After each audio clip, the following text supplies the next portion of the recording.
Bonjour à tous et bienvenue pour cette nouvelle vidéo livresque aujourd'hui. J'espère que sinon vous allez bien et que vous passez une bonne journée. Et aujourd'hui je vous retrouve pour vous parler d'un roman plutôt jeunesse que je lis dans le cadre du challenge que j'ai lancé, l'évasion livresque hivernale challenge. Si vous ne faites pas encore partie de notre groupe, c'est sur Facebook que ça se passe, donc je vous invite à nous rejoindre pour pouvoir échanger et partager sur vos lectures. C'est un challenge littéraire avec des menus et des catégories, avec en plus un petit sondage mission, des missions à réaliser avant les fêtes de Noël. Donc, je vous hésite vraiment à aller voir le groupe, c'est vraiment très sympa. Je reviens tout de suite donc, sur ma première lecture pour ce challenge. Il s'agit de Winter House Hotel aux éditions Albin Michel, écrite par Ben Peterson. Et déjà, l'objet livre est super joli. J'aime beaucoup la couverture. On est vraiment immergé tout de suite dans cette ambiance des fêtes, de la neige, de Noël. Il est agrémenté de petites illustrations tout au long du roman, plus ou moins grandes, qui nous permettent de mieux nous représenter en fait cet hôtel. Donc voilà, on est sur un roman, bien évidemment, vous l'aurez compris, au vu des dessins, au vu de l'écriture, de beaucoup plus jeunesse, mais on est sur du très très bon jeunesse.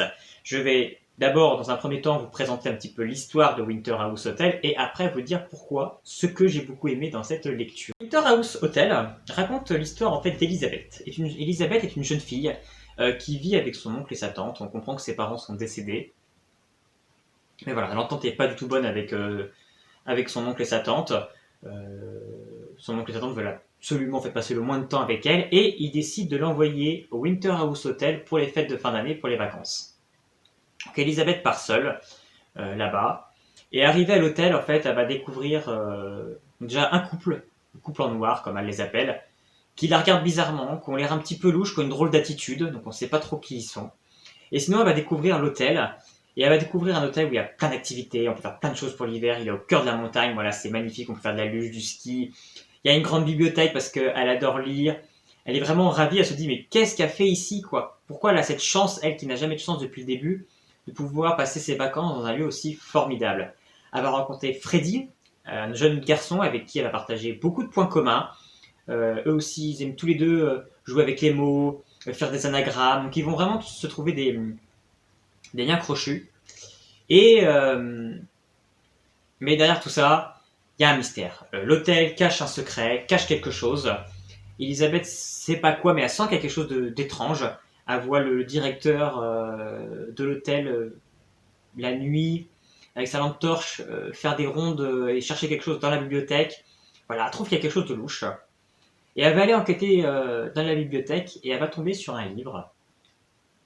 En fait, pour pouvoir, le livre s'intitule Comment bien s'amuser pour les enfants, etc. Donc, ce livre vraiment l'intrigue et elle va le prendre, alors qu'elle n'aurait pas le droit, mais elle va le prendre pour l'étudier.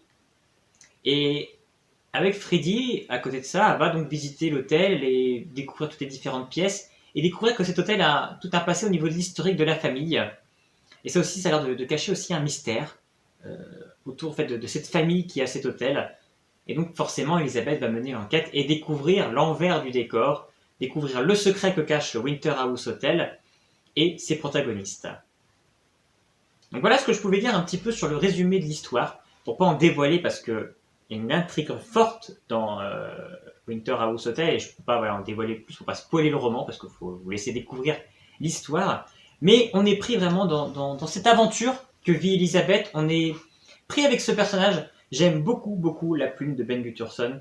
Elle est vraiment très très belle, on est sur du jeunesse vraiment travaillé, construit, sans être lourd, mais vraiment très très bien fait, tant par les descriptions du lieu qui sont des fois vraiment bien écrites.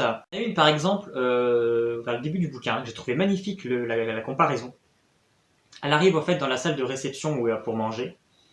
Et en fait, on comprend qu'en fait, il y a une espèce de brouhaha, tout le monde est un peu en effervescence, et la description qu'en fait Ben Peterson est absolument géniale. Il nous compare ça en fait à comme si on est au début d'un concert, ou quand tout le monde s'installe, que les musiciens aussi se préparent, qu'on sent qu'on va vivre quelque chose d'incroyable, qu'il va se passer quelque chose. Et voilà, c'est cette description-là qui fait, et j'ai trouvé le comparatif mais génial, on est vraiment dans du merveilleux, ça nous immerge vraiment, et Et c'est beaucoup de comparaisons, d'écriture comme ça, donc ça j'ai vraiment beaucoup aimé. J'ai aimé aussi tout le background qu'il a construit autour d'Elisabeth. Des fois dans les jeunesses, voilà, les personnages, bah, ils ont 2-3 traits de caractère, mais on va pas plus loin, c'est simple, c'est basique.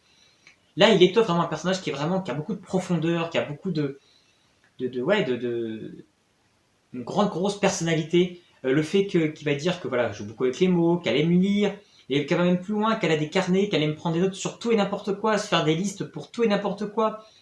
J'ai aimé vraiment ce personnage vraiment très profond qu'on a vraiment réussi en fait. Il a réussi en fait à me la rendre vivante en fait. J'avais l'impression de voir Elisabeth devant moi. Et c'est vraiment très très fort, surtout sur un roman jeunesse où des fois dans les romans jeunesse, ça va vite à l'essentiel. On saute des étapes et on prend pas le temps en fait de poser le décor, poser les personnages. Et là au contraire, Ben Peterson fait ça. Il prend le temps. Il prend le temps au début de son roman de poser les personnages, de poser son lieu, de distiller des petites informations comme ça pour lancer des bribes qui vont faire l'intrigue du roman, mais qui donnent toute la force.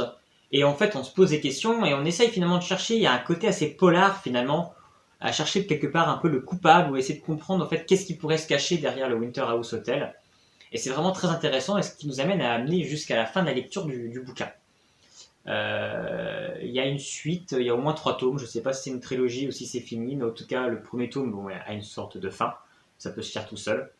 Et moi j'ai passé vraiment une très bonne lecture, c'est vraiment, voilà, on est plongé dans l'hiver, on a froid, on est bien, on est vraiment plongé en fait dans la période où on est, là, de l'hiver, des fêtes, de Noël, voilà, on vit Noël, on vit le premier de l'an, on a envie d'aller dans cet hôtel, en fait, du Winter House Hotel, on a envie d'y être.